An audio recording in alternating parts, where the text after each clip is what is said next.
આજે આપણે બનાવીશું કારેલાનું વડીવાળું શાક. એ કડવું નહીં લાગે, એ સરસ મીઠું લાગશે શાક. કારેલા કપાઈ ગયા છે. હવે એમાં 2 ચમચી મીઠું નાખીશું અને મિક્સ કરી દઈએ અને થોડી વાર રવા દઈશું ઢાંકીને.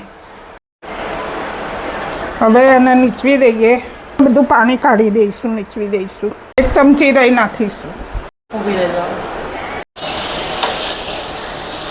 હવે રાઈ નાખ્યા પછી થોડી હિંગ અને મરચું નાખીને કારેલા નાખી દઈશું.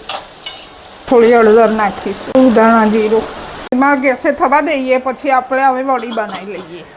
આ કારેલાનું પાણી છે એમાં આપણે ચણાનો લોટ નાખીશું. તેલ નાખીશું, થોડું મરચું નાખીશું, થોડું ધાણા જીરું નાખીશું, થોડી હળદર નાખીશું, થોડો ગરમ મસાલો નાખીશું. બંધાઈ ગયો છે. હવે આપણે વડી બનાવી લઈએ.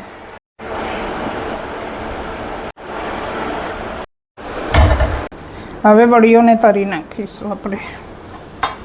હવે તરાઈ ગઈ છે તો વડીઓને કાઢી લઈશું. હવે વડી નાખી દઈએ શાકમાં. વડીઓ બધી નીકાળી દઈએ. ગોળ થોડો નાખીશું. બસ બહુ ઊંડી રોટલી કારેલાનું શાક